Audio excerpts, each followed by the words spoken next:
بسم اللہ الرحمن الرحیم۔ عرفہ، یوم عرفہ۔ یوم عرفہ کو عرفہ کہنے کی وجہ بہت ساری وجوہات ہیں۔ پہلی وجہ تو یہ ہے کہ 9 ذی الحجہ کو یوم عرفہ کہا جاتا ہے، چونکہ 9 ذی الحجہ کو جبریل علیہ السلام نے حضرت ابراہیم علیہ السلام کو تمام مناسک حج سکھلائے تھے۔ مناسک حج کی معرفت کی مناسبت سے 9 ذی الحجہ کو یوم عرفہ کہا جاتا ہے۔ دوسری وجہ یہ بھی ہے کہ چونکہ 9 ذی الحجہ کو تمام حاجی لوگ عرفات کے میدان میں وقوف کرتے ہیں، اس مناسبت سے اس کو یوم عرفہ کہا جاتا ہے۔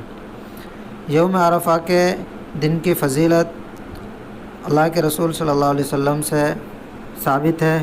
حدیث میں نبی علیہ السلام کے ارشاد ہے، صیام یوم عرفہ انی احتسب علی اللہ ان یکفر السنۃ التی قبلہ والسنۃ التی بعدہ۔ مسلم شریف، ابو داؤد اور ترمذی شریف کی روایت ہے۔ ترجمہ ہے، نبی علیہ السلام نے فرمایا، مجھے اللہ تعالیٰ کی ذات سے امید ہے کہ وہ یوم عرفہ کے روزہ رکھنے کی صورت میں گزشتہ سال اور اگلے سال کے گناہ بخش دے گا۔ تو یوم عرفہ کا روزہ رکھنے کی وجہ سے 1 سال گزشتہ اور 1 سال آئندہ کے گناہ بخش دیے جاتے ہیں۔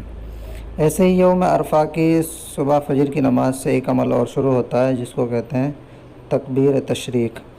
ہر فرض نماز کے بعد میں تکبیر تشریق پڑھنی واجب ہوتی ہیں، اور یہ تقریباً 5 دن پڑھی جاتی ہیں۔ ہر فرض نماز کے بعد میں زور سے اللہ اکبر لا الہ الا اللہ اکبر وللہ الحمد پڑھنا واجب ہے۔ اگر کوئی بھولے سے چھوڑ دے تو توبہ استغفار کرنا لازم ہے۔